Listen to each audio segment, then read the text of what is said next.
ادامه گفتارهای رادیوی فرهنگ.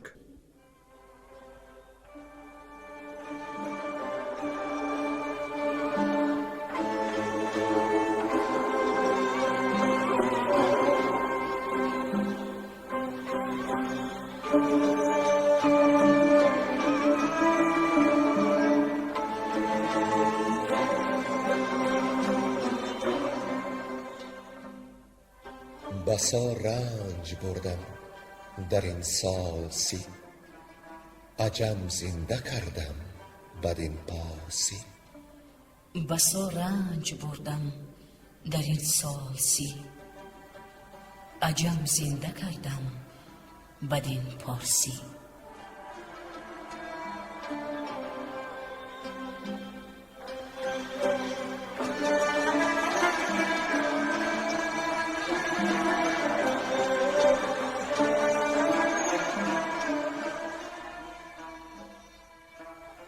محفل ادبی به استقبال جشن هزاره شاهنامه بیزوال ابوالقاسم فردوسی.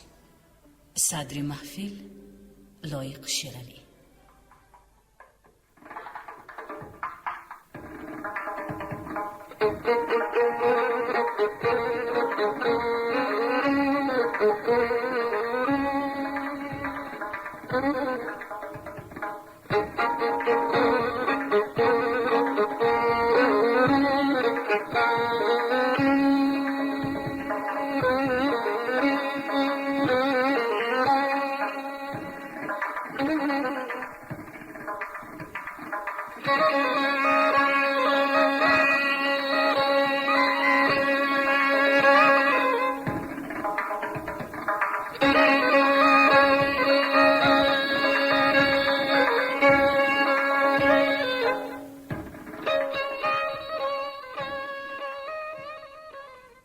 تا به جایی که شنوندگان عزیز آگاهند، در گفتار پیشین ما از چاره‌گری های سودابه حکایت کردیم.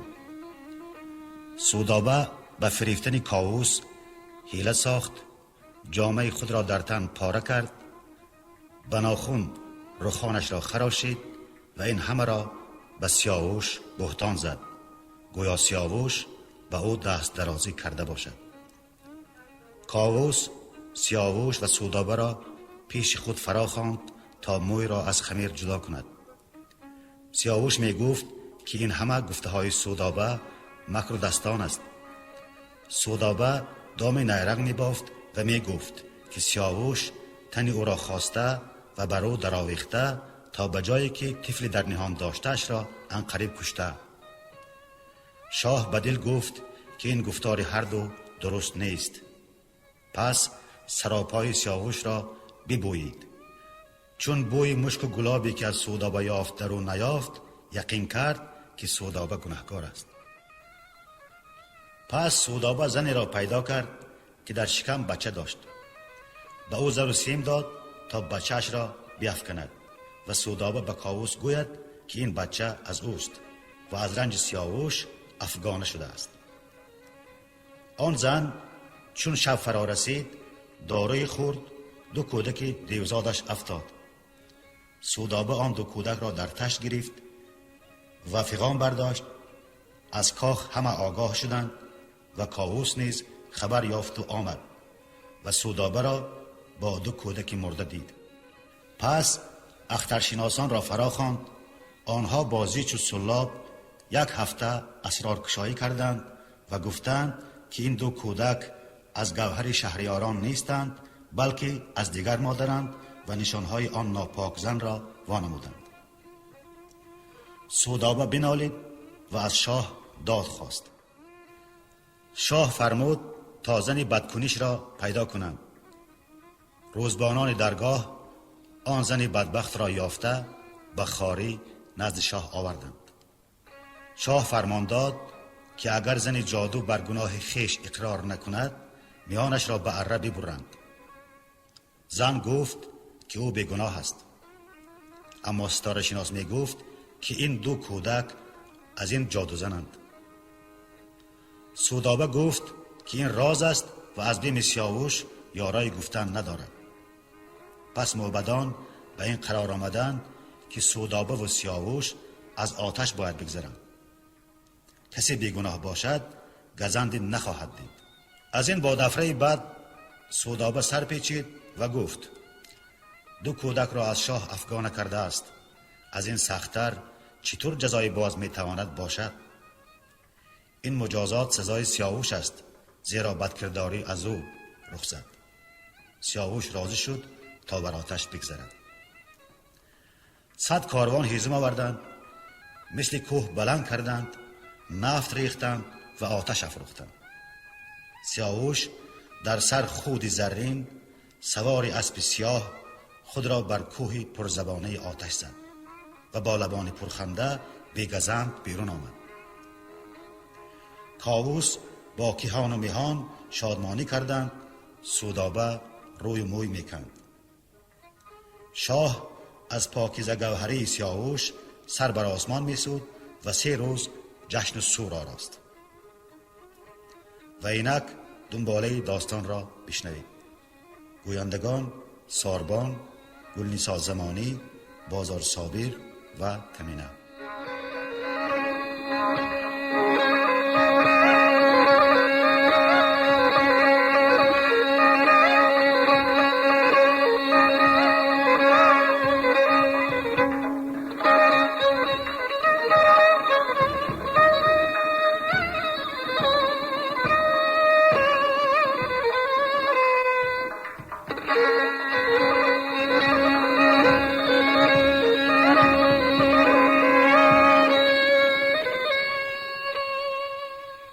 بخش جان سودابه خواستن سیاوش از پدر.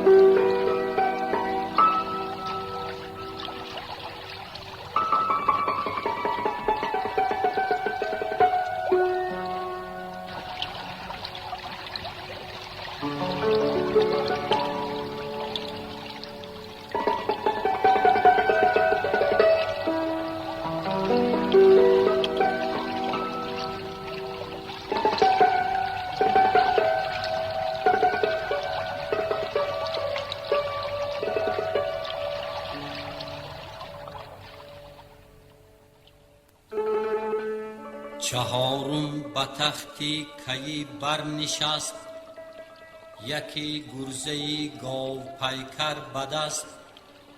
برا شفت و سودابه را پیش خواند، گذشته سخنها بدو باز راند. که بی شرمی و بد بسی کرده ای، فراوان دل من بیازرده ای. چه بازی نمودی به فرجام کار، که بر جان فرزند من زینهار. بخوردی و در آتش انداختی، بدین گونه بر جادویی ساختی. نباید تو را پوزش اکنون بکار، بپرداز جای و برآرای کار. نشاید که باشی تو اندر زمین، جز آویختن نیست پاداش این. بدو گفت سودابه که شهریار، تو آتش بر این تارکی من مبار. مرا گر همه سر بباید برید، مکافات این بود که بر من رسید. بفرمای من دل نهادم بر این، نخواهم که باشد دلت پرزکین. سیاوش سخن راست گوید همه، دلی شاه ز آتش بشوید همه. همه جادویی زال کردن در این، نبود آتشی تیز با او بکین. بدو گفت نیرنگ سازی هنوز، نگردد همی پشت شوخیت کوز. به ایرانیان گفت شاهی جهان، از این بد که او ساخت اندر نهان. چی سازم چی باشد مکافات این، همه شاه را خواندند آفرین. که پاداش این آن که بی جان شود، ز بد کردن خویش پیچان شود. بدیشخیم فرمود این را بکوی، ز دارنده آویز بر تاب روی. چو سودابه را روی برگاشتن، شبستان همه نعره برداشتن. دل شاه کاووس پر درد شد، نهان داشت رنگی رخش زرد شد. چو سودابه را خوار بگذاشتن، همه انجمن روی برگاشتن. همی گفت با دل که بر دست شاه، گریدون که سودابه گردد تباه. به فرجام کار او پشیمان شود، ز من بیند این غم چو پیچان شود. سیاووش چنین گفت با شهریار، که دل را بدین کار رنجم مدار. به من بخش سودابه را زین گناه، پذیرد مگر پند و آید برا. بهانه همی جست زان کار شاه، بدان تا ببخشد گذشته گناه. سیاوخش را گفت بخشیدمت، از آن پس که بر راستی دیدمت. سیاووش ببوسید تختی پدر، از آن تخت برخاست آمد بدر. بیاورد سودابه را باز جای، به فرمان شه بردشان در سرای.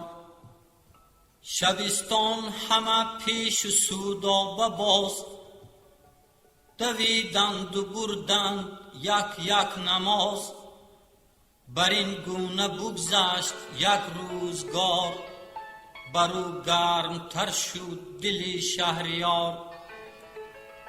چنان شد دلش باز در مهر اوی، که دیدن نبرداشت از چهر اوی.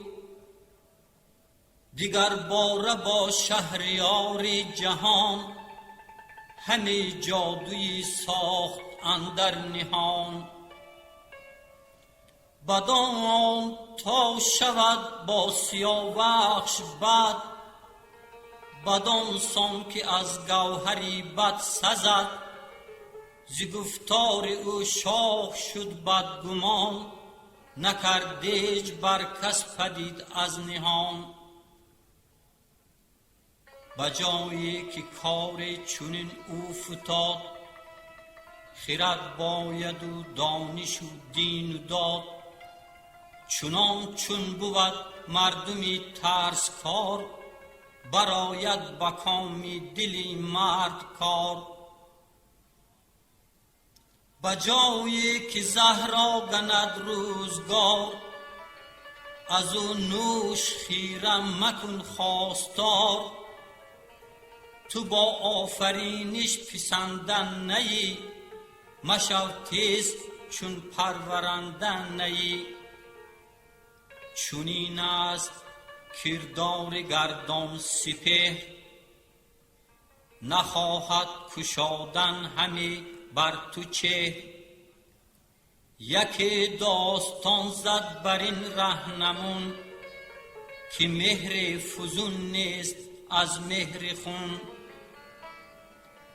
یکی داستان زد بر این رهنمون، که مهر فزون نیست از مهر خون. چو فرزند شایسته آمد پدید، ز مهری زنان دل بباید برید. زبان دیگر و دلش جای دیگر، از او پای یابی که جویی تو سر. زبان دیگر و دلش جای دیگر، از او پای یابی که جویی تو سر.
آگاهی یافتن کاووس از آمدن افراسیاب.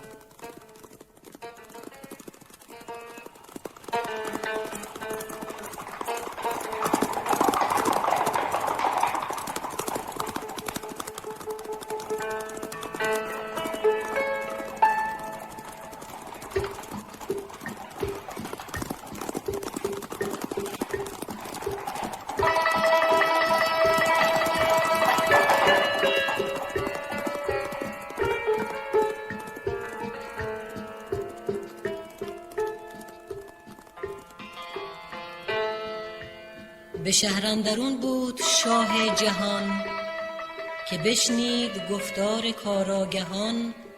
که افراسیاب آمد و 100,000 گزیده ز ترکان نبرده سوار. بیاورد از این سوی جیهون نشست، ز خشم آوریده است گردون به پست.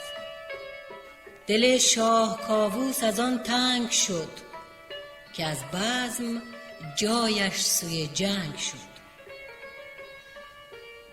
یکی انجمن کرد زیرانیان، کسی را که بود نیک خواه کیان. بدیشان چنین گفت که افراسیاب، ز باد و ز آتش، ز خاک و ز آب، همانا که یزدان نکردش سرشت، مگر خود سپهرش دگرگونه کشت. که چندان به سوگند پیمان کند، زبان را به خوبی گروگان کند. چو گرد آورد مردم کینه جوی، بتابد ز پیمان و سوگند روی. مرا رفت باید کنون کینه خواه، کنم روز روشن برو بر سیاه.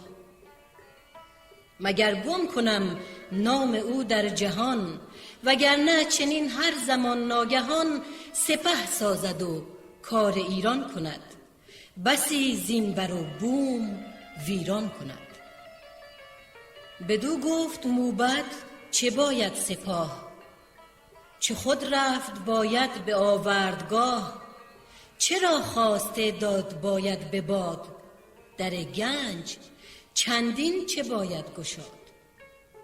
دوبار این سر نامورگاه خیش سپردی به تیزی به بدخواه خیش.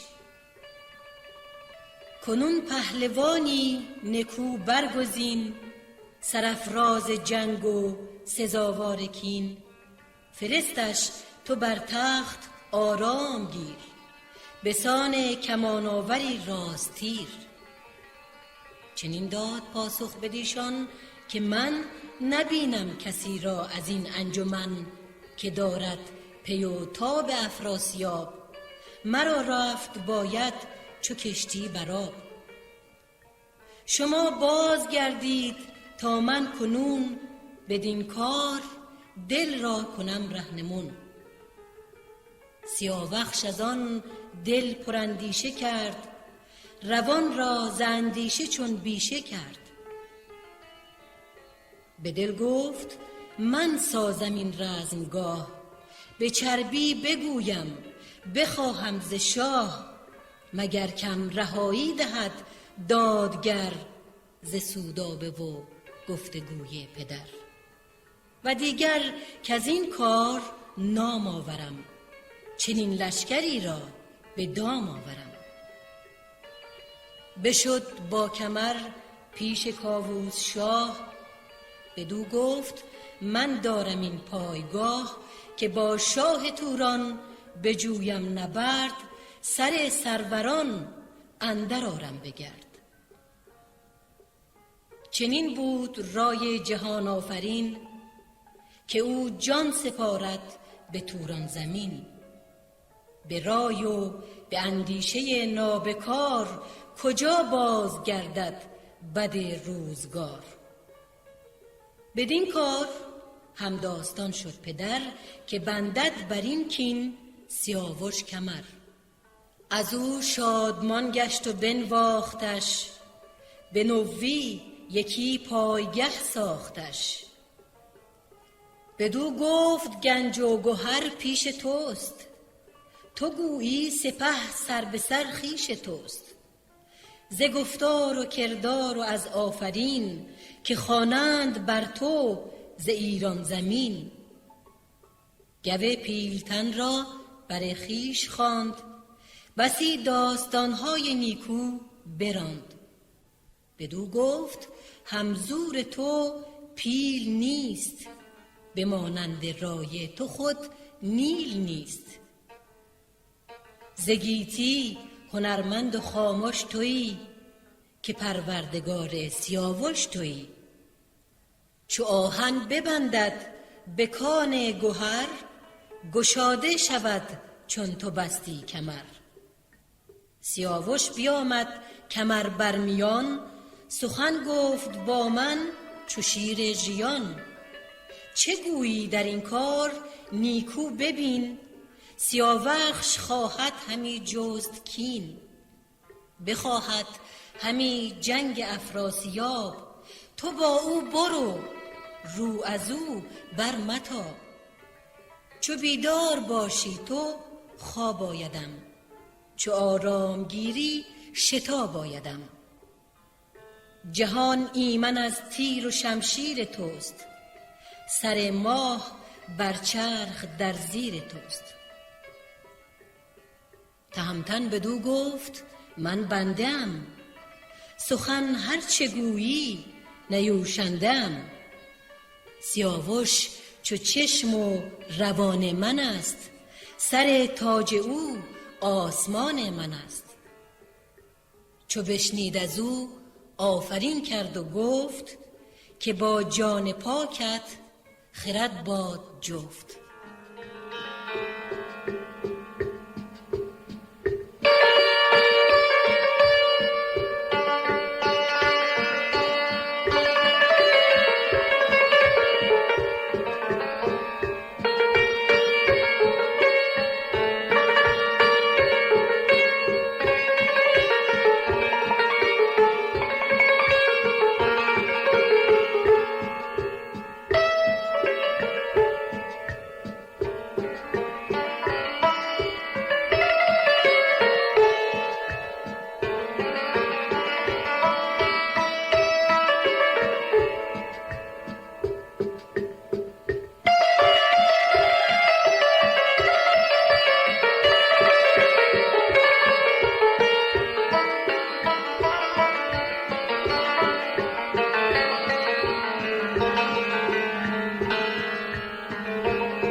لشکر کشیدن سیاوش.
به درگاه بر انجمن شد سپاه، در گنج دینار بگشاد شاه.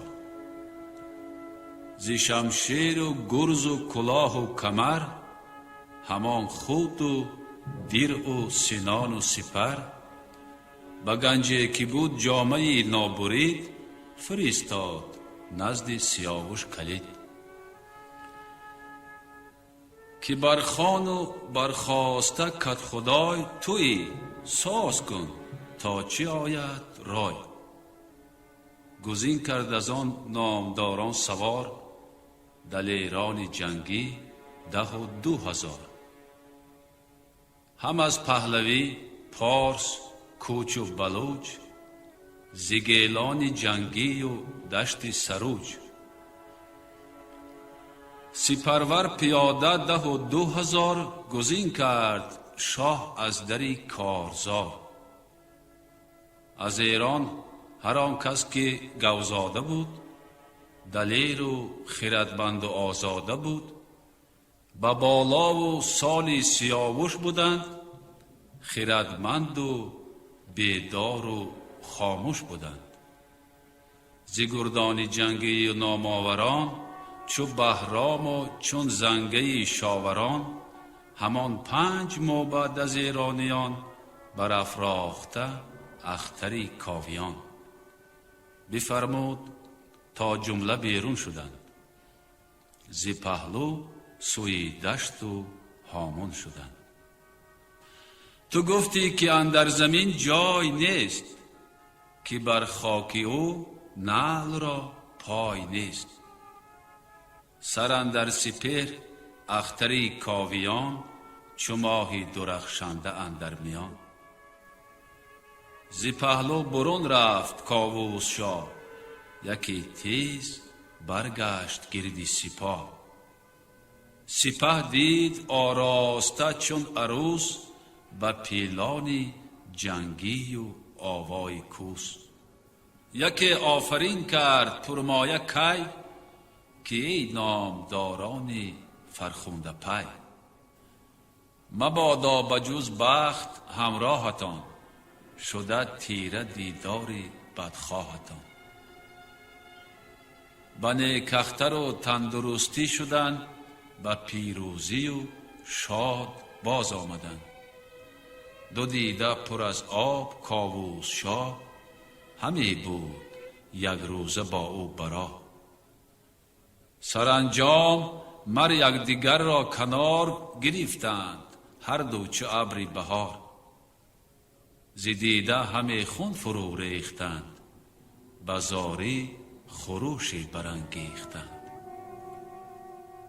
گواهی همی داد دل در شدن، که دیدار از این پس نخواهد بودن. چنین است کردار گردنده دهر، گهی نوش بار آورد گاه زهر. سوی گاه بنهاد کاووس روی، سیاوخش با لشکری جنگجوی از ایران سوی زابلستان کشید، ابا پیلتن سوی دستان کشید.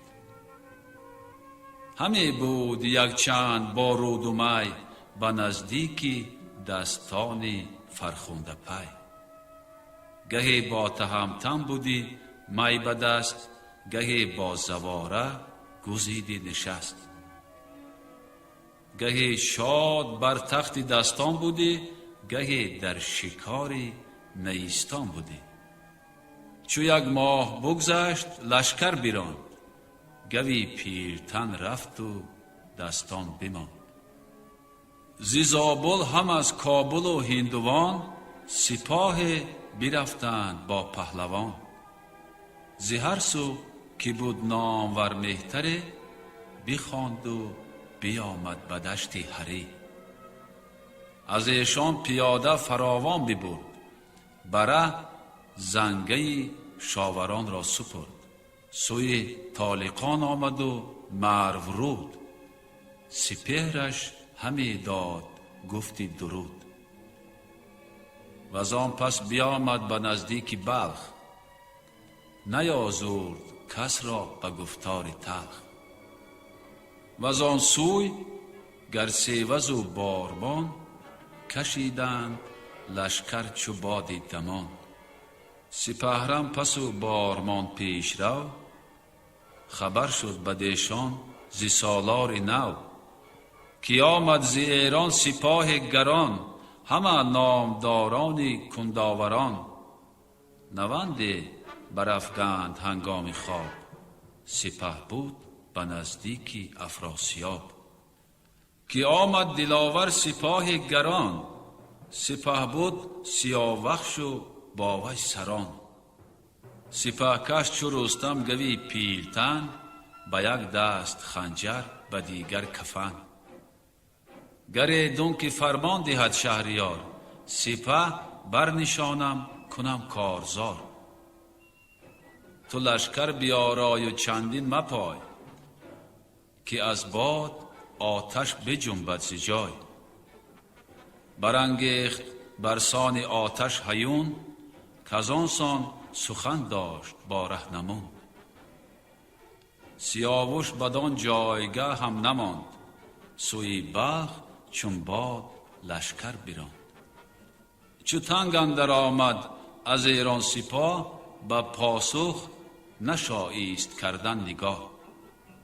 نگه کرد گرسیوزی جنگجوی، به جز جنگ جستن ندید هیچ روی. چو ایران سپاه اندر آمد به تنگ، به دروازه بلخ برخاست جنگ. دو جنگی گران کرده شد در 3 روز، چهارم سیاوخش لشکر فروز. پیاده فرستاد بر هر دره، به بلخ اندر آمد گران لشکره. گریزان سپهرم از آن روی آب، بشد با سپه نزد افراسیاب.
نامه سیاوش به کاووس.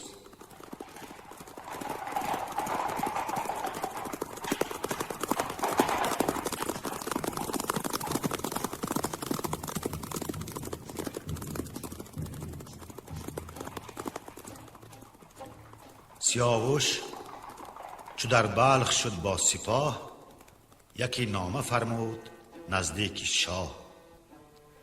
نوشتند نامه به مشک و عبیر، چنان چون سزاوار بود بر حریر. نخست آفرین کرد بر کردگار، کزوی است فیروز و بهروزگار. خداوند خورشید و گردنده ماه، فرازنده تاج و تخت و کلاه. کسی را که خواهد برآرد بلند، دیگر را کند سوگوار و نژند. چرا نه به فرمان او در نچون، خرد کرد باید بدین رهنمون. از آن دادگر کو جهان آفرید، ابا آشکارا نهان آفرید.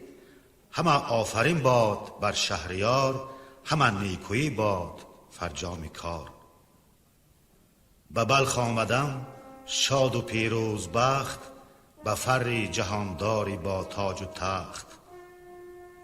3 روز اندر آن جنگ شد روزگار، 4م ببخشود پروردگار. سپهرم به تیرمید شد و بارمان، به کردار ناوک بجست از کمان.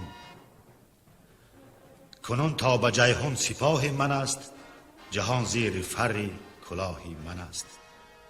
به سغد است با لشکر افراسیاب، سپاه و سپهبد به این روی آب. گریدون که فرمان دهد شهریار، سپه بگذرانم کنم کارزار.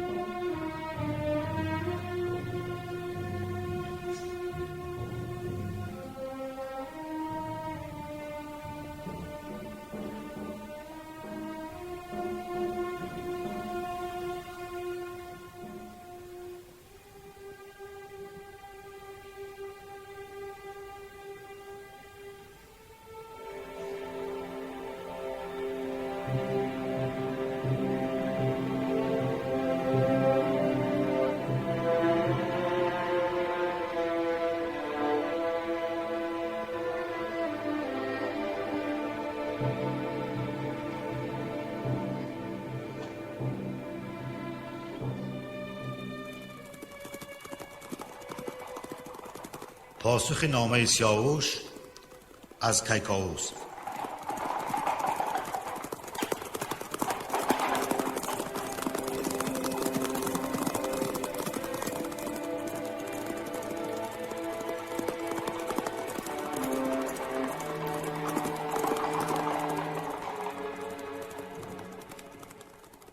چون نامه بر شاه ایران رسید، سری تاج و تختش به کیوان رسید.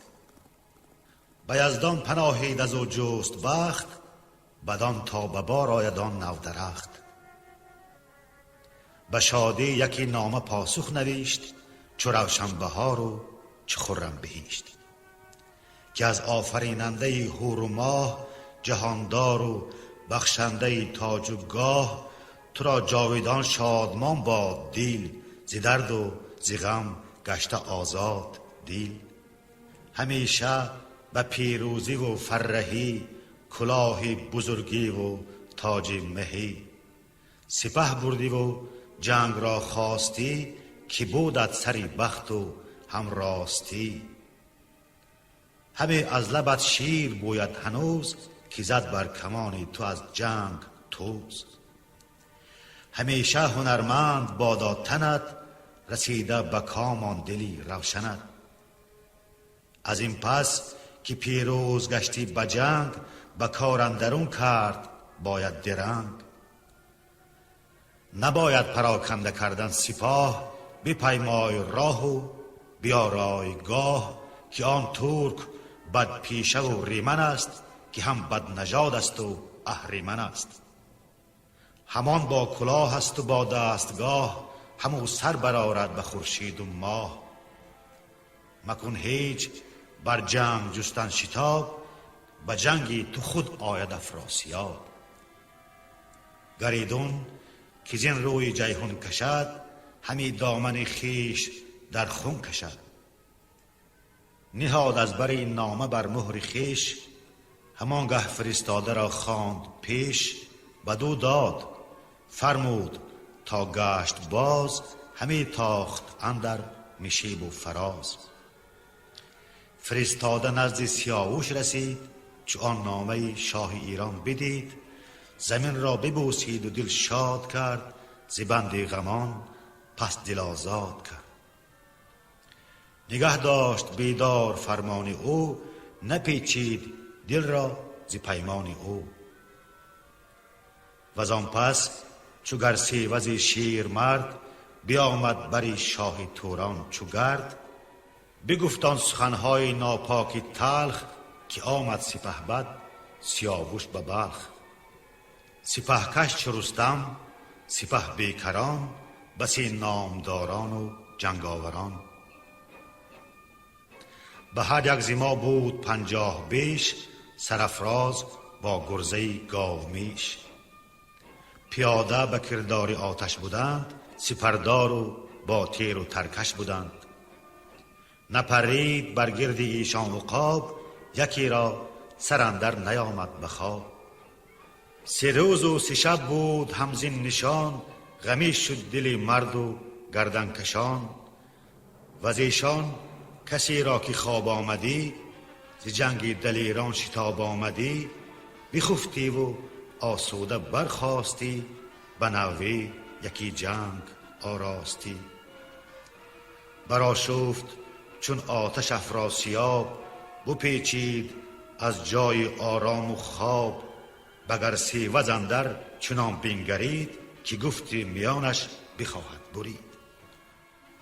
یکی بانگ برزد براندش ز پیش، توانا نبود و بر آن خصم خویش. بفرمود کز نامداران 1000، بخوانند و از بزم سازند کار. سراسر همه دشت آذین نهند، به سوغد اندر آرایشی چین نهند. بر ایشان به شادی گذر کرد روز، چو از چشم شد چشم گیتی فروز. به خواب و به آرامش آمد شتاب، بغلتید بر جامه افراسیاب. شما محفل ادبی را به استقبال جشن هزاره شاهنامه ابوالقاسم فردوسی شنیدید.